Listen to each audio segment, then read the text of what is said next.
Santo Deus, nós te agradecemos muito por esse período que nós já aprendemos muito, revisamos muitas coisas que o Senhor tem graciosamente nos dado a conhecer. Agora, Pai, nós clamamos para que, mais uma vez, o Senhor clarifique aos nossos corações a Tua vontade prescrita. Que, de fato, Senhor, possamos ouvir nas palavras desta palestra, nessa ministração, a Tua voz. Que o reverendo seja arauto do Senhor aqui e nos ajude a compreender, Senhor Deus, o caminho, a direção, o sentido daquilo que o Senhor já revelou e que perceptivelmente pode ser entendido através de todas as coisas que o Senhor tem nos apontado. Obrigado por essa graça maravilhosa de se revelar a nós através de homens tão cheios do Teu Espírito. E nos ajuda, Senhor Deus, a praticar cada um destes ensinos. É o nosso desejo nessa manhã, movido pela confiança que temos na Tua Palavra e pelo poder do Espírito. E no nome de Cristo agradecemos e dizemos amém.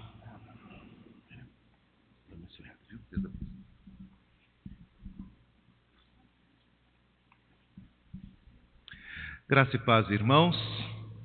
Uma alegria poder voltar a estar com vocês.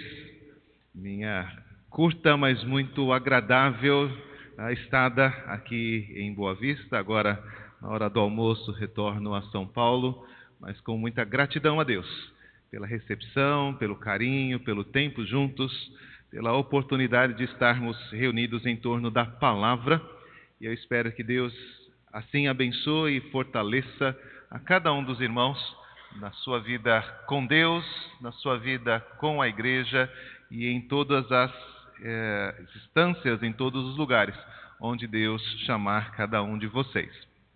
Ontem eu tive o privilégio de compartilhar com vocês sobre a beleza do reino que se manifesta para os filhos e sobre e por meio dos filhos do reino. O reino da luz, o reino da glória é algo que deveria encantar e fortalecer e alegrar o nosso coração em todos os sentidos. Ainda hoje é possível ver a grandeza desta glória espalhada por toda a terra e que ainda está para ser revelada e que ainda se manifestará cada vez mais diante de nós, na providência, na redenção, na salvação, na revelação do Filho de Deus. E todas estas coisas são coisas que deveriam nos levar a adorar e servir ao Senhor o tempo todo. Nossos primeiros pais estavam diante desta glória impressionante. Nossos primeiros pais estavam diante daqueles primeiros frutos, das primícias do reino de Deus sendo manifestadas a eles dia após dia. Cada nova descoberta, cada novo relacionamento, cada novo contato, o homem ia aprendendo sobre Deus, sobre a sua glória. Adão, por exemplo, recebeu uma incumbência de procurar uma auxiliadora entre a criação. E por mais bela, gloriosa, por mais opções e variedades que havia ali naquele reino, ele não encontrou nenhuma auxiliadora que lhe fosse idônea, que fosse adequada para ele.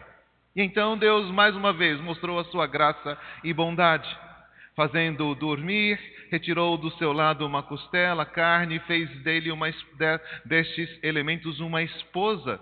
E então Adão percebeu mais uma vez que beleza, que graça, que glória Deus havia concedido a ele através da criação. E assim deveria viver por toda a eternidade, desvendando as belezas e graças do reino. Mas Deus tinha um plano diferente. E por mais que nos impressione pensar nisso, como ontem Reverendo Emílio trouxe para nós, por mais que seja estranho este plano, Deus resolveu nos colocar num contexto de conflito, num contexto de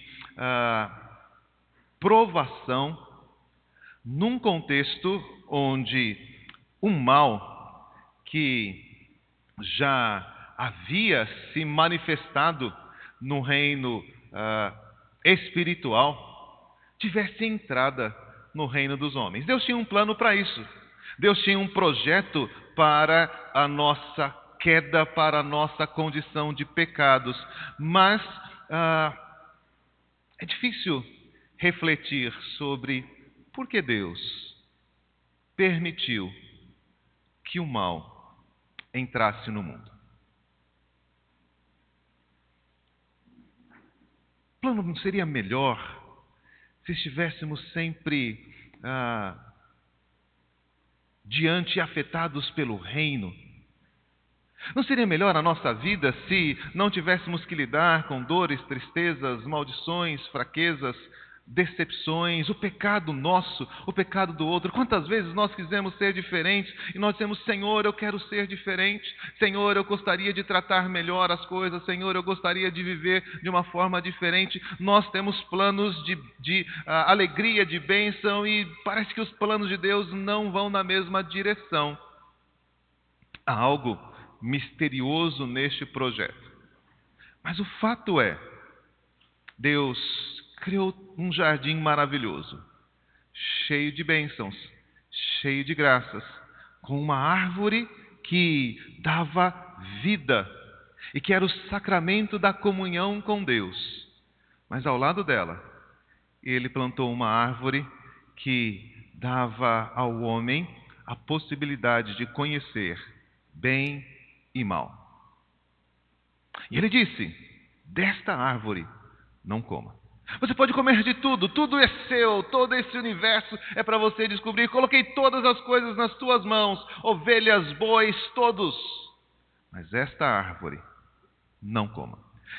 As crianças poderiam perguntar isso, né? Não era só tirar a árvore? Não é assim que o papai faz, não é assim que a mamãe faz? Esconde o sorvete, esconde o chocolate e está tudo resolvido? Não, não está tudo resolvido. Porque lá dentro do nosso coração, o desejo maligno ainda está presente. Mas Deus queria mostrar sua glória, esse é o seu projeto.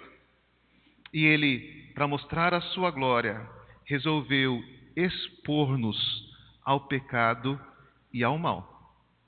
Os nossos primeiros pais, uma mera árvore, um mero fruto. Era fácil, diante de tanta beleza e glória, era simplesmente não fazer aquilo que Deus disse para não fazer. Mas para nós, que estamos debaixo desse mesmo reino e debaixo desse mesmo plano, é muito mais difícil. Nós temos que enfrentar muito mais do que um mero fruto, muito mais do que uma árvore no meio do jardim. O mal nos cerca por todos os lados. E hoje eu quero falar, se ontem eu falei sobre as coisas maravilhosas do reino, hoje eu quero trazer para vocês o grande peso e a grande dor, a grande opressão que os filhos do reino enfrentam por conta do império das trevas. Hoje eu quero falar sobre o mal que nos cerca. Hoje eu quero falar sobre o mal que nos habita. Para que você possa, como tem ouvido nas demais palestras, se maravilhar e engrandecer ao Deus que poderia ter dito: não vou deixar nenhuma opção para o pecado, mas que resolveu mostrar a sua glória por meio da redenção de filhos de Deus, caídos em pecado e oprimidos pelo mal. Era só não comer da árvore, mas veja o que diz Gênesis 3, de 1 a 7. Mas a serpente, mais sagaz que todos os animais selváticos que o Senhor Deus tinha feito, disse à mulher: é assim que Deus disse: não comereis de toda a árvore do jardim? Respondeu-lhe a mulher: do fruto das árvores do jardim podemos comer, mas do fruto da árvore que está no meio do jardim, disse Deus: dele não comereis, nem tocareis nele, para que não morrais. Então a serpente disse à mulher: é certo que não morrereis, porque Deus sabe que no dia em que dele comereis se vos abrirão os olhos, e como Deus sereis conhecedores do bem e do mal. Vendo a mulher que a árvore era boa para se comer, agradável aos olhos, e árvore desejável para dar entendimento, tomou-lhe do fruto e comeu. E deu também ao marido, e ele comeu. Abriram-se então os olhos de ambos, E percebendo que estavam nus, coseram folhas de figueira e fizeram cintas para si. Até aqui, texto bíblico. Quero comentar com vocês 4 coisas sobre o império das trevas. 4 coisas que oprimem os filhos do reino. A primeira é que o império das trevas é o império de corrupção. A segunda é que o império das trevas é o império de mentira. A terceira é que o império das trevas é o império de egoísmo. E a última, que o império das trevas é o império de vergonha. Vamos meditar nessas 4 coisas que esse texto nos faz observar, nos faz perceber. O texto diz que a serpente, mais sagaz que todos os animais selváticos que o Senhor Deus tinha criado. Talvez você não tenha reparado nisso, criança. Você diz, era só não colocar a árvore ali, né? Era só Deus não colocar aquele fruto e estaria tudo certo. Não haveria a possibilidade do mal se manifestar, do mal aparecer. Mas preste atenção aqui. A serpente também fora criada por Deus. A palavra sagaz parece ser aqui uma palavra maligna, mas foi Deus que a criou assim. Ela é utilizada em outros contextos bíblicos para apresentar homens hábeis, inteligentes, capazes de analisar as coisas. O próprio Senhor Jesus nos orientou a agirmos com este atributo, com esta habilidade, quando nos recomendou que fôssemos prudentes como as serpentes. A sagacidade não é um mal, a sagacidade é um bem. É um atributo que o Senhor Jesus recomenda a nós e que Deus colocou sobre a serpente como parte da sua maravilhosa criação. Deus olhou a serpente e viu que era boa. Deus concedeu àquele animal selvático esta habilidade mais do que todos os outros, e Deus tinha um bom propósito para isso, porque todas as obras de Deus estão cheias da sua bondade. A serpente era uma perfeita criação de Deus, a árvore do conhecimento do bem e do mal também era. O mundo não seria pleno e perfeito, o plano de Deus não expressaria a sua glória sem que esses 2 objetos, sem que esses 2 elementos estivessem sido criados. Deus fez tudo perfeito, Deus fez o homem reto, Deus estabeleceu ali uma maneira de mostrar algo precioso, algo valioso. No entanto, foi este belo animal, esse animal encantador, surpreendente, admirável, chamado serpente, que Satanás utilizou para levar o homem do reino da luz para o império das trevas. É assim. O reino do mal, o anti-reino, o reino do maligno, não tem nada de si mesmo. Ele não consegue produzir nada por si, ele não consegue oferecer nada nem mal, ele só pode oferecer o que é do outro, ele só pode agir por meio da corrupção. Ele só pode agir transformando aquilo de bom que Deus criou em algo de alguma forma ruim. Ele não pode agir sem a permissão de Deus, como nos mostra o livro de Jó.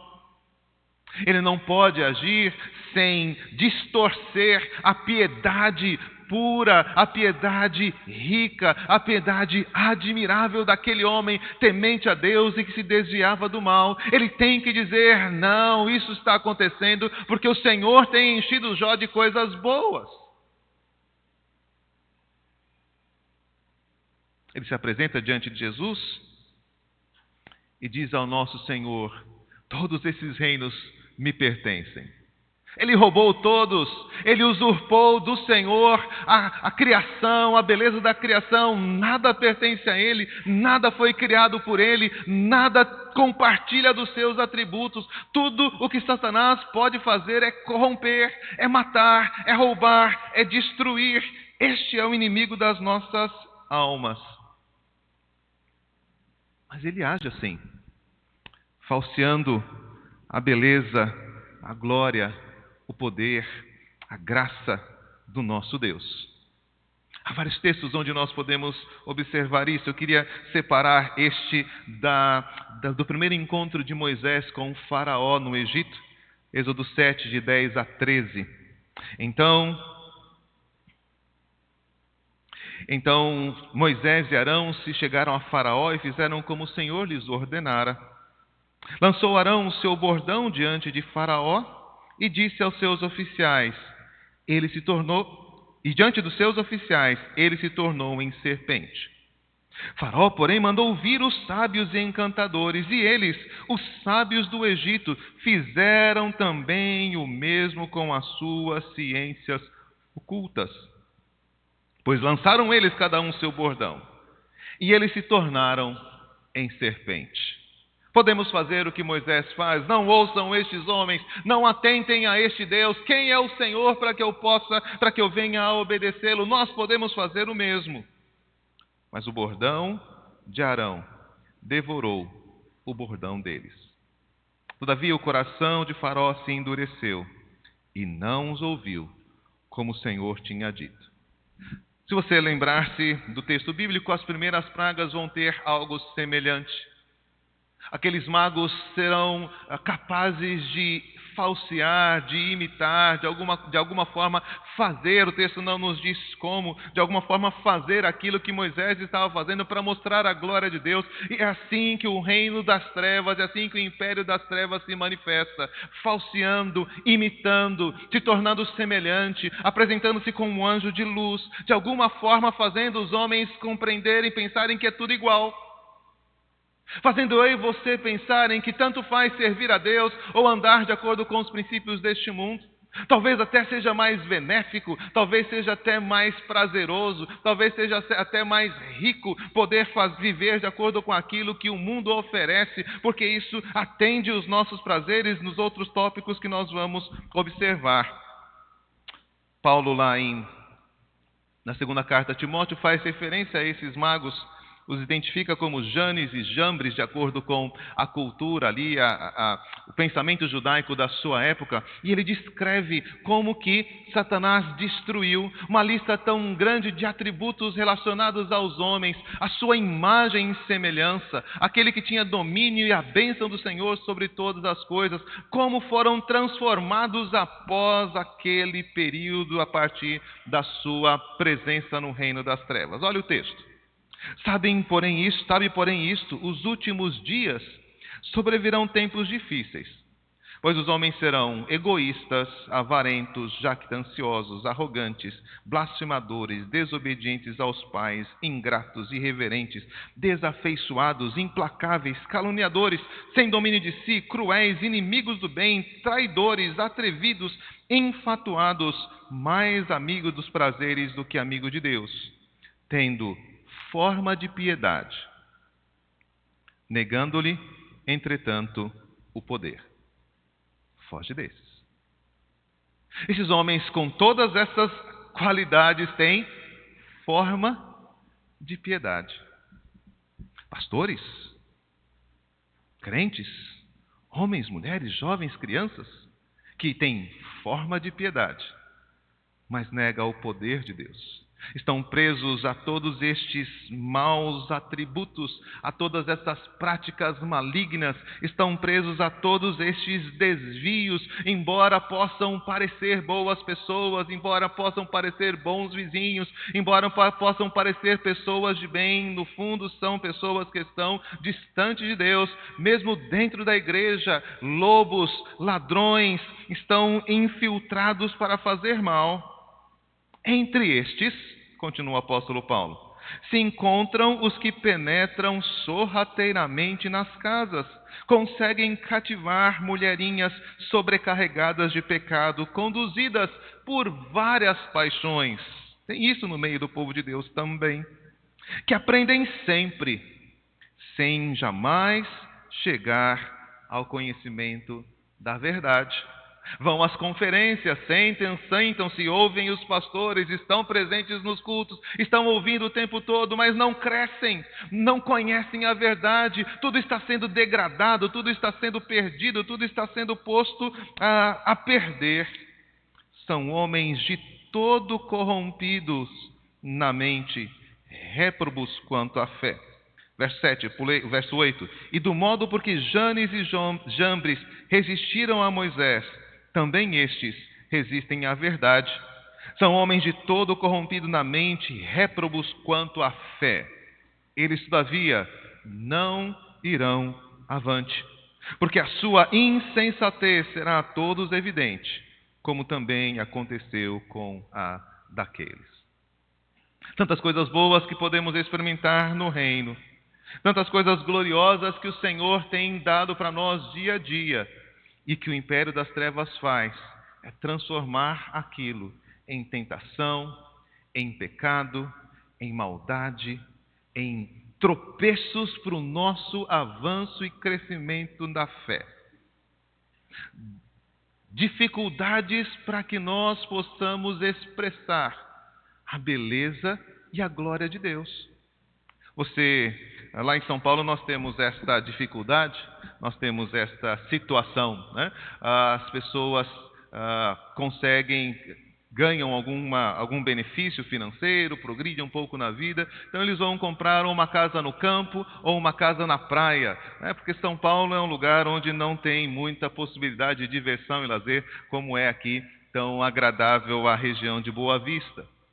E o que fazem essas pessoas abençoadas financeiramente? Passam a faltar aos cultos, passam a se afastar dos seus irmãos, já não tem tempo mais de visitar, não tem tempo mais de conviver, já não tem mais tempo de congregar com os seus irmãos. Como aquele homem que comprou um campo e precisava visitá-lo, você lembra? Ou aquele que comprou uma junta de bois e precisava testar, até mesmo aquele que acabou de casar e não podia atender o convite do seu Senhor, coisas boas que o Senhor havia feito por cada um deles, e que ao invés de levá-los a engrandecer e agradecer o rei que lhes chamava para as bodas do Cordeiro, para a sua grande festa, preferiram cuidar daqueles elementos da sua vida cotidiana. A serpente era um animal belíssimo. Não sabemos se ela voava, se ela andava, né? Sei que ao final das contas ela vai rastejar, mas mesmo rastejando, que animal belo. Mas foi esta beleza, foi esta prudência, foi esta sagacidade que nos levou à queda e fez com que nós experimentássemos o juízo de Deus. Espero que não aconteça nada aqui.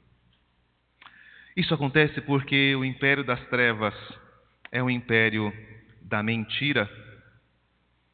A serpente se aproxima e começa a conversar com Eva e diz: é assim que Deus disse, não comam de toda a árvore do jardim? Isso nunca havia sido dito. Pelo contrário, isso nunca tinha sido proposto. O que Deus disse é: coma de tudo, menos desta. Mas Satanás, ele se aproxima de Eva e apresenta-lhe uma tese, apresenta-lhe alguma coisa que é fruto da sua maldade, da sua corrupção. Deus disse que vocês não podiam comer nada, não é? Deus disse que vocês não podiam fazer nada, não é? Deus diz que o crente é aquele que não come, não rouba, não fuma, não bebe, não se diverte, não pode isso, não pode aquilo. Quantas vezes você já ouviu isso? Ah, você não pode, você é crente. Não, eu posso sim, eu sou crente, mas pronto, já foi. Eis o império das trevas se manifestando na sua vida. Foi isso que levou Eva a pecar. Ela disse: não, nós podemos comer de tudo aquilo que Deus colocou no jardim. Ele só disse que daquela fruta ali, daquele fruto ali, nós não podemos comer, nem tocar nele. Eis o império das trevas. Nem tocar nele? Onde isso foi dito? Esse é o império das trevas se manifestando no reino dos filhos. A palavra de Deus é a vida. O reino de Deus é o reino da palavra de Deus. E quando nós acrescentamos à palavra além daquilo que Deus disse, flagelos são acrescentados sobre nós, diz Apocalipse. Nós não pecamos apenas quando diminuímos a palavra. Nós também pecamos quando nós a aumentamos. Como o texto de Tiago nos mostra, o pecado se consuma depois de um longo processo. E o primeiro processo foi dar ouvidos à mentira de Satanás. E dialogar com o louco. Conversar com um bêbado. Abrir espaço, porque as más conversações começam a corromper, começam a trazer dificuldade. O reino das trevas é o reino da mentira. No Salmo 120, o salmista expressa esta dor, expressa este sentimento. Na minha angústia eu clamo ao Senhor e Ele me ouve. Senhor, livra-me dos lábios mentirosos, da língua enganadora. Que te será dado ou que será acrescentado à língua enganadora? Setas agudas do valente, brasas vivas de zimbro. Ai de mim, que peregrino em Mesé, que habito nas tendas de Quedar. Há tempo demais e habito no meio daqueles que odeiam a paz. Sou pela paz. Quando, porém, eu falo, eles teimam pela guerra. O império das trevas oprimirá os filhos da luz, trazendo estes lábios mentirosos, fazendo-nos lidar dia após dia com o engano, com a mentira, de forma a desviar a nossa mente, desviar o nosso foco. Falei sobre Jó, o homem justo, íntegro, temente a Deus. Depois de ter perdido todos os seus bens, perdido a sua família, perdido a sua saúde, o texto bíblico diz que em todas essas coisas Jó não pecou. Ele glorificou a Deus por aquilo que tinha recebido, glorificou a Deus por aquilo que Deus havia tomado, repreendeu sua esposa porque queria que eles se afastassem de Deus. Falas como uma louca. Mas então chegam 3 amigos sábios, homens de destaque no Oriente, e que vieram chorar as dores de Jó, mas que não pode lhes dar nenhuma palavra de consolo. Então Jó lamenta o dia que nasceu. Então Jó lamenta o sol que brilhou sobre aquele dia. Então Jó amaldiçoa as mãos e os peitos que o alimentaram. Então Jó fala de toda a sua dor em viver, o desgosto que ele perdeu da sua vida. E começa um longo debate, onde Jó fala como louco, onde Jó é obrigado a falar de coisas que não entendia. Onde Jó, depois de ser confrontado com a palavra de Deus, diz: Senhor, eu me arrependo no pó e na cinza. Embora Deus tenha dito que Jó tenha falado sobre o Senhor aquilo que era justo. Mas as línguas mentirosas, os enganadores, os homens de Meseque, aqueles que querem a guerra, estão o tempo todo jogando setas sobre a nossa mente, o tempo todo lançando dúvidas ao nosso coração, o tempo todo distorcendo a palavra de Deus, porque eles não podem falar a verdade, eles estão cheios de mentira e de engano, estão cheios de corrupção, eles estão tentando nos fazer crer diferente daquilo que Deus estabeleceu. E dessa forma, querem nos levar à aflição. No Salmo 116, esse é o testemunho de Davi: eu cria, ainda que disse estive sobremodo aflito. Eu disse na minha perturbação, todo homem é mentiroso. O império das trevas oprime os filhos do reino. nos cercando e nos poluindo, nos corrompendo, distorcendo a nossa visão e a nossa mente, para que nós não demos crédito à verdade e abriguemos a mentira. Para que os valores de Deus já não sejam mais absolutos, mas possam ser questionados, possam ser revistos, possam ser moderados, possam ser de alguma forma reconduzidos. A oração do Filho de Deus no meio dessa condição pode ser expressa nesta do Salmo de número 12.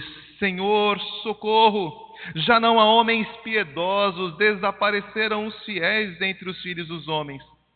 Falam falsidade uns com os outros e com lábios bajuladores e coração fingido. Corte o Senhor todos os lábios bajuladores e a língua que fala soberbamente, pois dizem: com a língua prevaleceremos, os lábios são nossos. Quem é Senhor sobre nós? A boca é minha, eu falo o que eu quiser. A vida é minha, eu vivo como eu quiser. Por causa da opressão dos pobres e do gemido dos necessitados, eu me levantarei agora, diz o Senhor, e porei a salvo a quem por isso suspira. E veja que diferença. As palavras do Senhor são puras, prata refinada em cadinho de barro, depurada 7 vezes. Sim, Senhor, tu nos guardarás, desta geração nos livrarás para sempre. Por todos os lugares andam os perversos, quando entre os filhos dos homens a vileza é exaltada. Você sente a dor do salmista? Foi a este mundo que a queda levou você e a sua família? Você já não consegue falar a verdade com o seu marido? Você procura esconder e moderar as palavras com a sua esposa? Você evita tocar alguns assuntos com o seu amigo? Você prefere não discutir certas coisas com o seu pai e a sua mãe? Socorro! Já não existem homens piedosos. Habito longe do Senhor por muito tempo, a minha mente já não consegue enxergar, eu já não consigo ver aquilo que Deus é e aquilo que Deus fez, eu não consigo mais falar pacificamente com o meu irmão, eu não consigo mais conviver em paz e harmonia dentro do meu lar, eu não consigo mais ter prazer no trabalho, na profissão, no emprego, no meio que Deus usa para sustentar a minha vida. A minha mente está corrompida e cheia de mentira, de falsas esperanças, de falsas propostas, de uma promessa que não é verdade. Quando vocês comerem deste fruto, vocês serão como Deus. E o texto diz, vocês só serão como Deus quando Cristo habitar em vocês. Vivemos debaixo deste ímpio e poderoso império. O império da corrupção. Aquilo tão bom que Deus fez se tornou obstáculo para o nosso crescimento e santidade. A verdade de Deus já não é mais suficiente para nós. Eu preciso de mais, de algo mais. Eu preciso de um conselho a mais, eu preciso de uma ciência a mais, eu preciso de um valor financeiro a mais, eu preciso de um prazer e uma alegria a mais, eu preciso de... E por isso eu vivo debaixo da opressão do império das trevas, do reino que está me enganando até que eu sucumba à morte e à dor.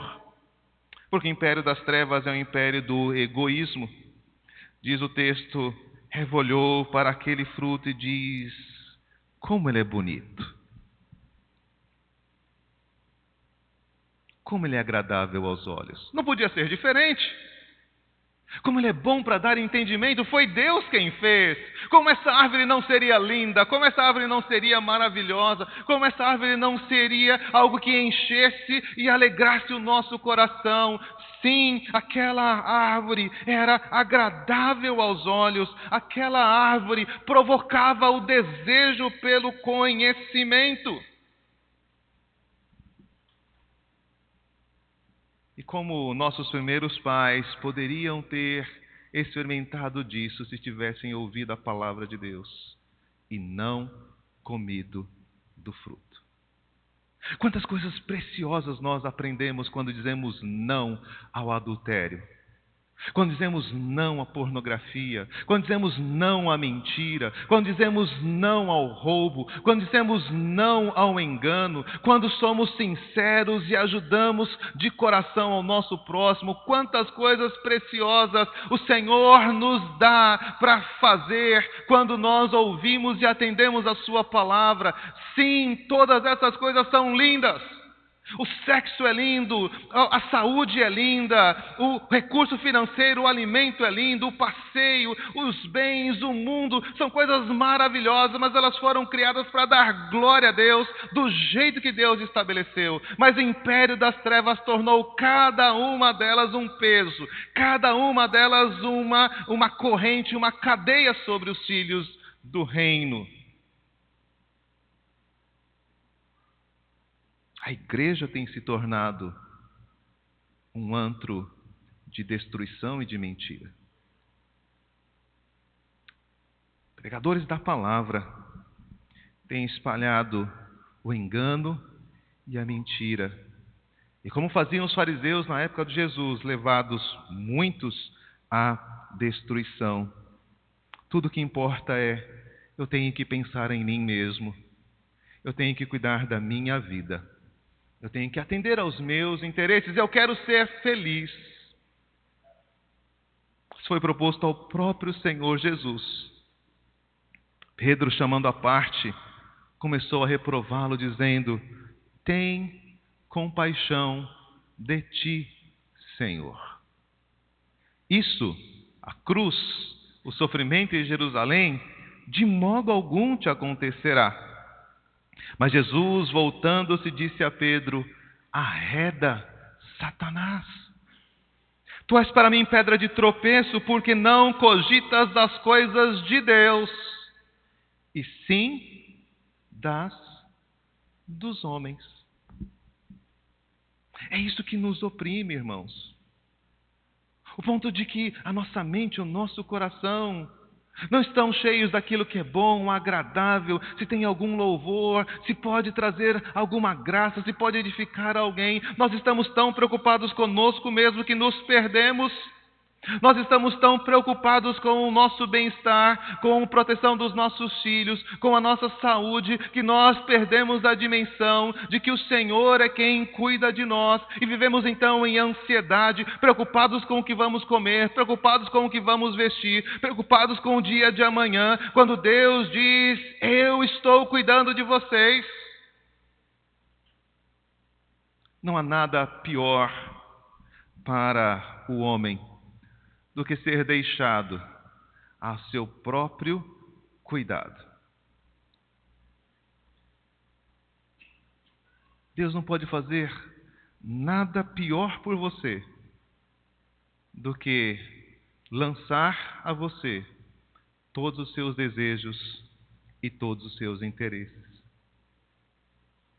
Deus jamais trocaria o plano que Ele tem para a sua vida pelo plano que você tem para os seus filhos. E é por isso que os filhos de Deus sofrem. Porque a nossa mente foi contaminada. O ambiente que vivemos nos afeta e nos faz tropeçar. O próprio Senhor Jesus teve que lidar com isto. O próprio Senhor Jesus teve que responder a estas demandas. O tentador, aproximando-se, disse a ele: se és filho de Deus, manda que essas pedras se transformem em pães. Se você não está com fome, você não é filho de Deus. Mas ele respondeu: está escrito, não só de pão viverá o homem, mas de toda a palavra que procede da boca de Deus. Então o diabo levou a cidade santa, colocou-o sobre o pináculo do templo e disse: se és filho de Deus, lança-te abaixo, porque está escrito: aos seus anjos ordenará a teu respeito que te guardem, e eles te sustentarão nas suas mãos para não tropeçarem em alguma pedra. Isto é verdade? É a Bíblia que disse. Sim, é uma maravilhosa verdade sobre o cuidado do Senhor sobre o seu filho, sobre aquele que confia nele, sobre aquele que se coloca debaixo das suas asas. Sim, esta é a verdade usada pela boca de Satanás. Tenha certeza, ele é mentiroso desde o princípio, não há verdade nele. É verdade, mas também está escrito: não tentarás o Senhor teu Deus. Sim, quando eu precisar, o Senhor cuidará de mim. Mas ele me disse: não devo fazer prova, não devo tentá-lo. Tenho que verificar aquilo que Deus faz pela sua livre graça. Levou ainda o diabo ao monte alto e mostrou-lhe todos os reinos do mundo e a glória deles, e lhe disse: tudo isso te darei, se prostrado me adorares. Então Jesus lhe respondeu: retira-te, Satanás, porque está escrito: ao Senhor teu Deus adorarás, e só a Ele darás culto. Eis o império das trevas oprimindo o nosso Redentor, tentando tirá-lo da confiança que havia em Deus, para que cuidasse de si mesmo, para que usasse para si mesmo as promessas, para que fizesse uso da criação e tomasse para si aquilo que pertence a Deus. Quando vocês comerem do fruto, vocês serão iguais a Deus, conhecedores do bem e do mal. Seus olhos vão se abrir, e de fato se abriram. Vocês conhecerão o bem e o mal, e de fato conheceram o bem e o mal, mas nunca estiveram tão longe do seu Criador, tão diferente daquilo que Deus é. Porque sim, Deus é alguém para quem todas as coisas subsistem. Deus é alguém em torno de quem todas as coisas devem girar. Deus é alguém que merece toda a honra, todo louvor, toda a adoração. Quando nós tentamos ser isto, centro das atenções, aquele que recebe todas as coisas, o propósito das coisas que existem, a razão de ser da minha família, aquilo que meu pai e a minha mãe têm que servir, aquilo que a minha esposa tem que atender, todos os meus desejos, quando eu tento ser como Deus, tudo que eu vou conseguir é destruir a minha vida. Mas o Senhor está ali resistindo a tudo isto. Amém. Disse João na sua primeira carta, capítulo 2, verso 12. Não segundo Caim, capítulo 3, 12. Não segundo Caim, que era do maligno, e assassinou a seu irmão. E por que o assassinou? Porque as suas obras eram más, e as do seu irmão boas. Caim não queria ser aceito por Deus. Se procedesse bem, seria aceito, diz o texto. Mas o império das trevas oprime, persegue, maltrata os filhos da luz. O reverendo Márcio disse isso na quinta-feira. Porque as suas obras são más. Porque eles querem continuar na mentira, quando eles querem continuar no engano, porque eles querem continuar roubando a glória de Deus, porque eles querem o benefício de si e não entregar a sua vida ao Senhor, porque eles querem crescer em si mesmo e não diminuir, porque eles querem sentar-se no trono e não tomar a sua cruz. João 2, então, agora, versos 9 e depois 9 a 11, depois 15 a 17. Aquele que diz estar na luz, se odeia seu irmão, até agora está nas trevas. Aquele que ama seu irmão permanece na luz, e nele não há tropeço nenhum. Aquele, porém, que odeia seu irmão está nas trevas e anda nas trevas e não sabe para onde vai, porque as trevas lhe cegaram os olhos. As trevas lhe cegaram os olhos. O homem está caído na praça, mas eu desvio e sigo o meu caminho. O irmão está em pecado e eu fecho os meus olhos e digo: vou cuidar da minha vida. As trevas cegaram os olhos e os filhos do reino já não conseguem enxergar o seu propósito. Não amem o mundo, nem as coisas que no mundo há. Se alguém amar o mundo, o amor do Pai não está nele. Porque tudo que há no mundo, a concupiscência da carne, a concupiscência dos olhos e a soberba da vida não procede do Pai, mas do mundo. Ora, o mundo passa, bem como a sua concupiscência. Aquele, porém, que faz a vontade de Deus, permanece para sempre. Vocês precisam escolher a quem vão servir, disse Josué. Se vos parece mal servir ao Senhor, escolha quem servir. Eu e a minha casa serviremos o Senhor. Não é fácil ser filho do reino num mundo quebrado. A vontade de Deus é suficiente, bela, para nos dar uma vida de graça, uma vida abundante em Jesus Cristo, mas o fato é, amamos e desejamos tantas coisas que não vêm do Pai, que nos torna difícil caminhar neste mundo. Por isso, o reino das trevas é o império da vergonha. Abriram os seus olhos e eles viram que estavam nus. Até então, homem e mulher estavam nus e não se envergonhavam.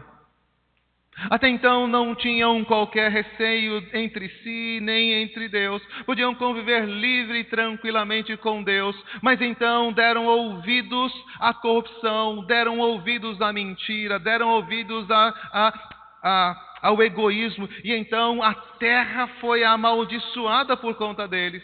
Então as dores vieram.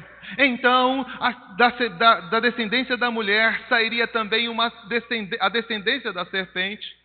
E seria necessária a intervenção gloriosa de Cristo, a intervenção gloriosa do Senhor, para que a mulher e a serpente se afastassem e não andassem juntas. Repare, em Gênesis 3,15, Deus não diz: não se junte com a serpente. Essa não é a ordem de Deus, porque você não pode cumpri-la. O que temos em Gênesis 3,15 é: eu porei inimizade entre ti e a mulher. O Senhor vem em nosso socorro, porque o império das trevas é este império onde nós nos reconhecemos mais descendentes da serpente do que filhos do reino. Onde parece que uma análise sincera, uma análise honesta daquilo que nós somos, quando os nossos olhos são abertos, quando são iluminados pela palavra, quando somos colocados diante da luz, quando nós somos colocados diante do Evangelho, o que se reflete diante dos nossos olhos é: eu sou indigno. O que se reflete nos nossos olhos é: eu não estou cumprindo o meu papel como pai. O que se reflete dos nossos olhos é: eu não sou uma esposa fiel. Eu não sou um marido dedicado. Aquilo que a Bíblia requer de mim, aquilo que a Bíblia requer da minha família, aquilo que a Bíblia requer do meu trabalho, o modo como a Bíblia requer que eu administre o meu dinheiro, estão mais parecidos com a serpente do que parecidos com o Senhor Jesus. A minha agenda é mais uma agenda do mundo do que uma agenda do céu. As minhas esperanças são mais esperanças desta vida do que esperanças da vida eterna. Quando comeram do fruto, perceberam. Aquele fruto era poderoso, aquele fruto era a manifestação da glória de Deus. Agora vocês vão ver quem vocês são de verdade. Vocês são pó. Que vergonha. Que vergonha. Na parábola de Jesus, aquele homem publicano não ousava levantar os seus olhos aos céus. E tudo o que ele podia dizer na presença do Rei glorioso era: ser propício a mim, pecador.